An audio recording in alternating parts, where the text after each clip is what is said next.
guys. So back up at the garage on a very cold and frosty and rather icy morning. The last day of 2020, so it's New Year's Eve today. And having taken the transmission of the Porsche out last night and looking up into the body up here, and what I need to do actually to get these brake lines out and what I need to do on the body to the touch parts up, I've decided to take the engine out. It's something I've always wanted to do. It's quite a daunting thing, but I watched a couple of YouTube videos last night and it seems pretty straightforward. So I've got to do a couple of things. First of all, I found a pallet here which I'm going to take those two boards off there, and I'm making a plywood surface for it with some supports under the correct part of the sump here where I can support the engine. Obviously you don't want to put any weight on the middle of the oil pan. So I'm going to make those things up and get started. Okay, so I've made the pallet for the engine to sit on. So these two wooden parts here are measured to sit sort of central to those edges. So the engine pan or the oil pan is 400 millimeters wide. And then basically what I've done is I use pretty thick plywood, and I've put one on the base as well, just in case I need to put the jack underneath to lower it down, so it's got a nice solid surface. So that is really strong. And now what I've got to do is make up a small device to be able to support the engine on this cross beam, so I can actually take this post away, because I've got a huge amount of work to do from the top, disconnecting and so on and so forth. So what I was thinking of doing is to make up a plate here with a bolt that sort of sticks out and rests on here and protect everything. That's the idea anyway. Okay, so what I've made up is a support for the engine to rest on that cross member. So I've bolted it from both sides, or screwed it from both sides, so it's pretty stable. And what that does is, hope you can see it in here, it's a bit dark, but essentially that just sort of slides in there. I'm sure there's a much easier way of doing this, or there's something you can buy from Porsche at massive expense to do it, but that'll bolt up to the engine block using the original bolts, because I've lined it up with the bolt holes in here and up here. I guess I could have gone round to do another one, but I think two is going to be enough. And that basically just rests on that cross member there. So that allows me to remove this post here, drop the car down, do all the work on the inside in the engine bay, and then put my, where is it? There, my pallet underneath, and remove the engine. So that is the first step. So that is the brace in there. It is bending a little bit, you know, so it's starting to push on the flywheel, but I'll have to monitor it. If it's not safe, then I won't use it, but it's pretty strong. Now those water pipes go up there, over there, and then oops. So the bottom one comes down here, and the top one is this cross piece here. Okay, so just a quick update. I've taken off those two water pipes there and drained the system again. It's been unfortunate because obviously that's pretty new coolant, but you know, it's just the way it is.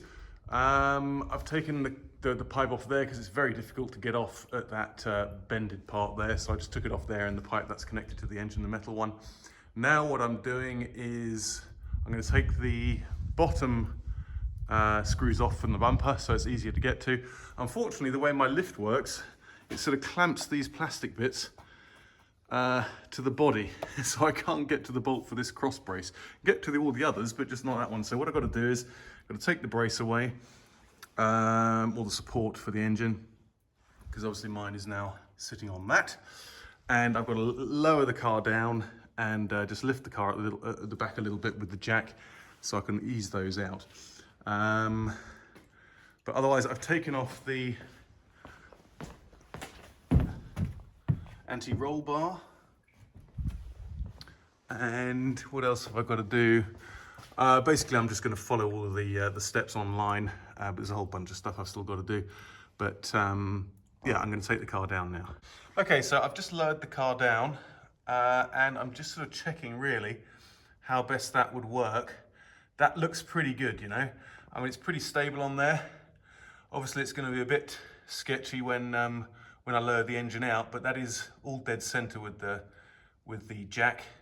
And what I'm going to do is, purely because of the angle of the engine, obviously it's pointing slightly down to the front because I've rested it on that cross member, but I'm going to make some little chocks there at the back just so it's nice and stable. But otherwise, I'm just going to remove these plastic moldings here so I can get to that strut cross brace. Okay, so the way I did this was just to raise the car off the lift arms, is to put some axle stands underneath the front lift arms and then just to put the jack underneath on that cross member. Because what happens is, without those axle stands, the whole lift flexes and you know, it just starts to go far too high at the back. So those axle stands at the front, they worked really well. I just took those moldings off, and as you can see, you know, they're just always full of grit and dirt. The first time I took all the moldings off, it was insane how much dirt and grit and earth I got from underneath all of the moldings and wheel liners. You just end up carrying so much weight around with you through road debris. It's mad. So you've got to do this quite regularly. But anyway, I'm going to put the car back up now. I know, actually, what I'm going to do now is, because I got the car down, I'm going to connect the battery, open up the boot, and start disconnecting all the parts on the engine.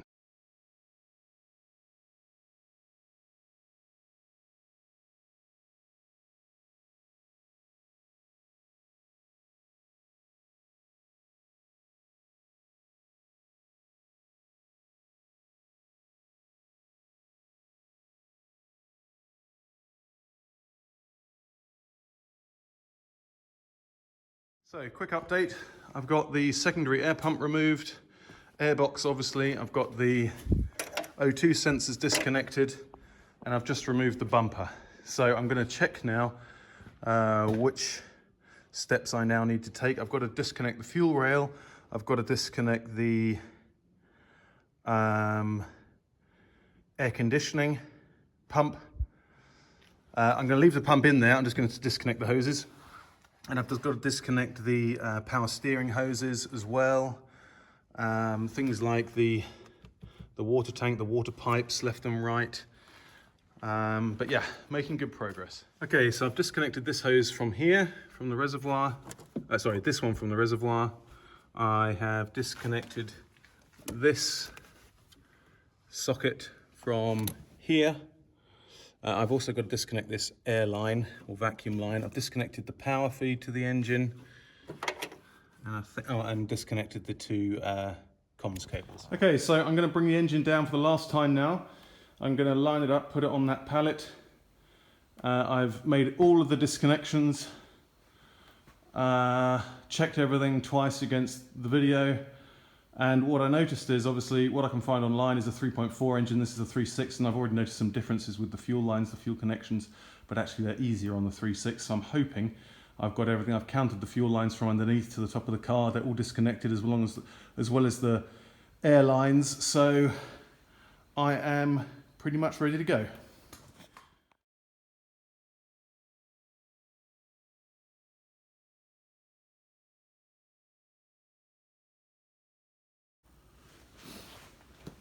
Okay, so I'm just letting it down bit by bit on the jack stands. Quite nerve-wracking.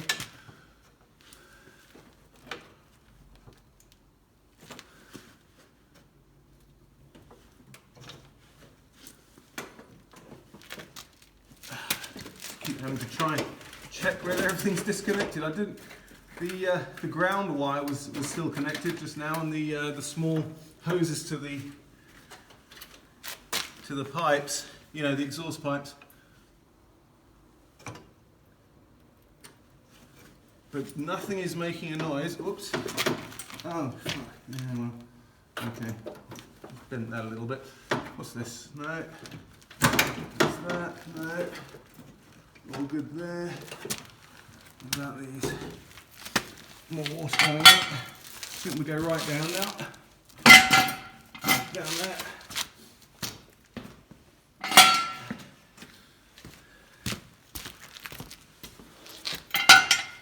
I can't imagine for a minute I'm going to get it out without doing something, but I'm going to try. Let's see if we can pull it back a little bit. Oh, so it's sticky on there. Okay, well, we're going down. Check there, nothing there, nothing attached, nothing there.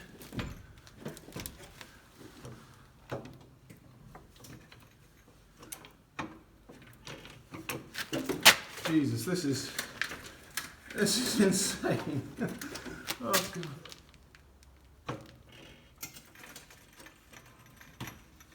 Anything? Anything that would be annoying? Oh. Okay, well, it's be careful. What's that there? That doesn't sound good.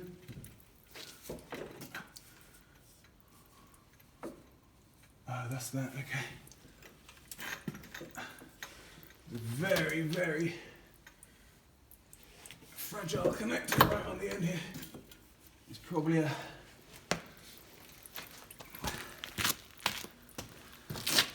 NOx sensor or something.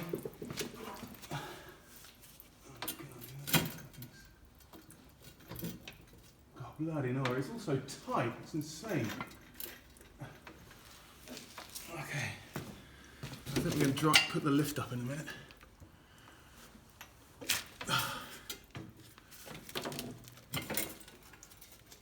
Okay, so that is on those axle stands now, and I'm going to, that's really pushing it.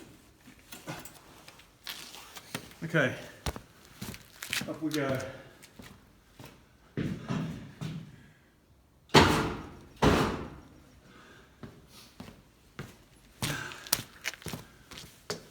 My goodness me. Anything attached still?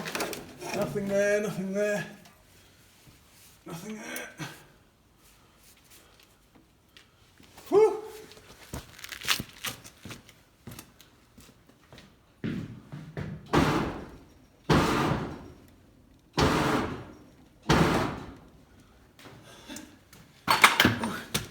Easy now. Very exciting. What's going on here? Oh shit, yeah. Who is this sensor? Oh, I've fucking broken it. Oh no, it's just clipped off. Okay, that's fine. So that is nice and steady on there. I'm pleased about that. What about there? How are we doing there? That's all clear. That is clear. Everything clear there. Yeah. Everything clear there. Oof. Okay. Is that going to be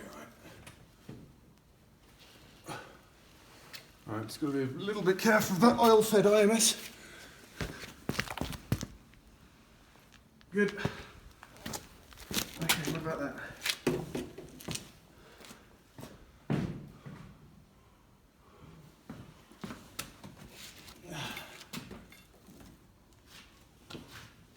I think we're good there as well. I'll check that again.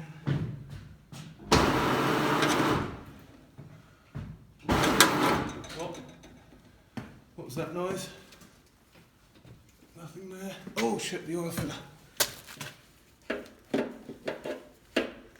Everything's new. I'm going to break that again. Fuck, I hope I haven't done that.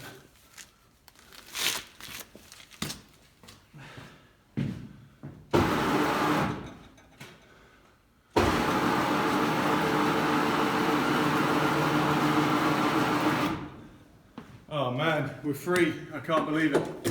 Oops. I can't believe it.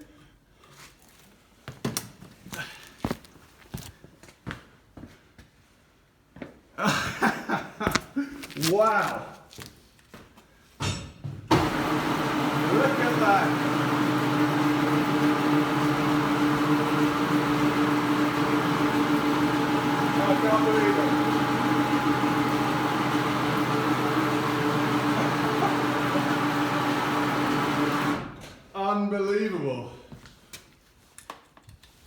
Look at that, I can't.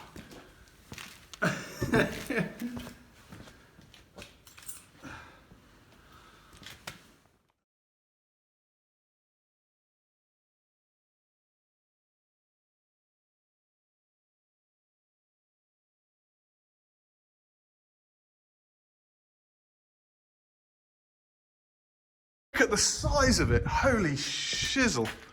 It's massive. Oh, I'm just gonna try and get these lights out of the way a little bit. Look at the size of that. I can't get over it. Oh my God. That is so cool. Look at it, everything there. Oh man. That is so exciting. Ever since I bought this car, I want to take the engine out of it. I don't know, it's something about me. Even when I bought the Land Rover when I was 17, the only thing I wanted to do was take it apart. But man, really exciting stuff.